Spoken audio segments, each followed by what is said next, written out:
नवरात्रि का महत्व तो सभी जानते हैं। हिंदू धर्म में दुर्गा पूजा के लिए खास ये दिन बहुत ही शुभ होते हैं।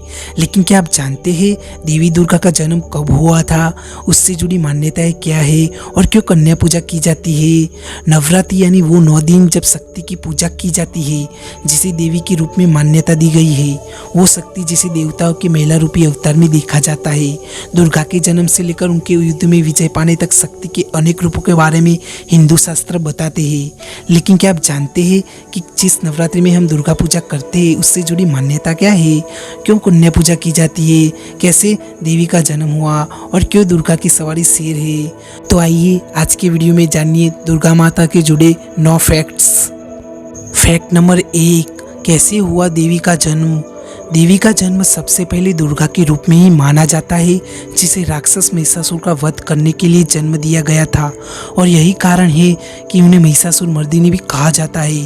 पौराणिक कथाओं के अनुसार देवता को भगाकर महिषासुर ने स्वर्ग पर कब्जा कर लिया था। तब सभी देवता मिलकर त्रिमूर्ति के पास गए थे। ब्रह्मा, विष्णु और महेश ने अपने शरीर की ऊर्जा से एक आकृति बनाई और सभी देवताओं ने अपनी शक्तियाँ उस आकृति में डाली, इसलिए दुर्गा को शक्ति भी कहा जाता है। दुर्गा की सभी बेहद सौम्य और आकर्षक थी और उनके कई हाथ थे। क्योंकि सभी देवताओं ने मिलकर उन्हें शक्ति दी, इसलिए वो सबसे ताकतवर भगवान मानी जाती है।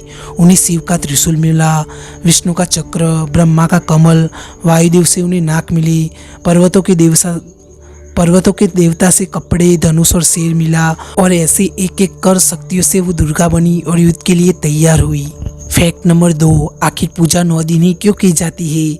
जब दुर्गा देवी ने महिषासुर पर हमला किया और एक एक कर दैत्यों को मारना शुरू किया, तब भैंसे का रूप धारण करने वाले महिषासुर को मारने के लिए उन्हें 9 दिन लगे। इसलिए नवरात्रि को 9 दिन बनाया जाता है। इससे जुड़ी अन्य कथाएं भी है, जैसे नवरात्रि को दुर्गा के 9 रूपों से जोड़कर देखा जाता है और कहते हैं कि हर दिन युद्ध में देवी ने अलग रूप लिया था और इसलिए 9 दिन 9 अलग अलग देवियों की पूजा की जाती है। हर दिन को अलग रंग से जोड़कर भी देखा जाता है। फैक्ट नंबर 3, क्यों है अष्टभुजाओं वाली। देवी दुर्गा को अष्टभुजाओं वाली कहा जाता है। कुछ शास्त्रों में 10 भुजाओं वाला भी कहा जाता है। वास्तु शास्त्र में 8 अहम दिशाएं होती है, लेकिन कई जगहों पर 10 कोण या दिशाओं की बात की जाती है। इनमें है प्राची, प्रतीची, उदीची, अवाची, ईशान, अग्निया, नैऋत्य, वायु, उद्रव, अदृष्ट। कई जगह 8 दिशाएं ही मानी जाती है, क्योंकि आकाश और पाताल की ओर कोई दिशा का दर्जा नहीं दिया जाता। हिंदू शास्त्रों के अनुसार ऐसा माना गया है कि देवी दुर्गा हर दिशा से अपने भक्तों की रक्षा करती है और यही कारण है कि उनकी 8 भुजाएं हैं जो 8 दिशाओं में काम करती है। फैक्ट नंबर 4, शेर की सवारी ही क्यों। देवी को शेर पर सवार बताया जाता है। दुर्गा का वाहन शेर है और इसे अतुल्य शक्ति से जोड़कर देखा जाता है। ऐसा माना जाता है कि शेर पर सवार होकर दुर्गा माँ दुख और बुराई का अंत करती है। फैक्ट नंबर 5, दुर्गा को त्रयंबके क्यों कहा जाता है। दुर्गा को त्रयंबके कहा जाता है यानी 3 आंखों वाली। शिव भी त्रिनेत्र कहलाए हैं, जिनकी 3 आंखें थी। दुर्गा को शिव का ही आधार रूप माना जाता है, जिसे शक्ति भी कहा जाता है। दुर्गा की 3 आंखें अग्नि, सूर्य और चंद्र का प्रतीक मानी जाती है।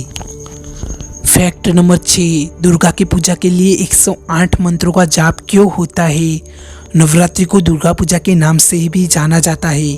कहा जाता है कि भगवान राम ने माँ दुर्गा की पूजा की थी, जिन्हें राम ने महिषासुर मर्दिनी के नाम से ही संबोधित किया था। ये पूजा रावण से युद्ध करने के पूर्व की गई थी और इसलिए दशहरा नवरात्रि के अंत में मनाया जाता है, जिस दिन रावण का वध हुआ था। माना जाता है कि राम जी ने दुर्गा पूजा के वक्त 108 नीलकमल चढ़ाए थे दुर्गा को और इसलिए ही 108 को शुभ माना जाता है। फैक्ट नंबर 7, पितृपक्ष के अंत में नवरात्रि क्यों मनाई जाती है। पितृपक्ष में पितरों की पूजा के बाद ऐसा माना जाता है कि घर की शुद्धि हो जाती है और इसके बाद आता है देवी पक्ष यानी नवरात्रि और इसके बाद से हर तरह के त्योहारों की शुरुआत होती है। ऐसा माना जाता है कि देवी पक्ष के पहले दिन माँ दुर्गा अपने बच्चों के साथ पृथ्वी की ओर यात्रा करना शुरू करती है। फैक्ट नंबर 8, क्यों ली जाती है तवायफ के घर की मिट्टी। इस प्रथा से जुड़ी मान्यता ये है कि तवायफ के घर जाने से पहले एक पुरुष अपनी सारी अच्छाइयाँ और पवित्रता उसके आंगन में छोड़कर ही अंदर जाता है और यही कारण है कि तवायफ के आंगन की मिट्टी बहुत पवित्र हो जाती है। इसी मिट्टी को मिलाकर दुर्गा की मूर्ति बनती है।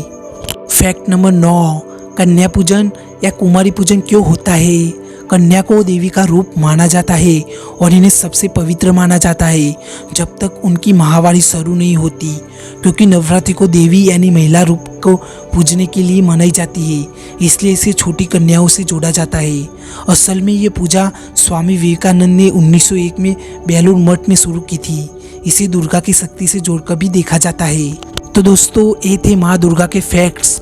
अगर आपको अच्छे लगे हो तो हमारी वीडियो को लाइक कर दीजिए और हमारे चैनल को सब्सक्राइब कीजिए, घंटी वाले बेल आइकन को प्रेस कर दीजिए ताकि जब भी मैं अपना नया वीडियो बनाऊं उसकी नोटिफिकेशन हमेशा आपके पास आती रहे।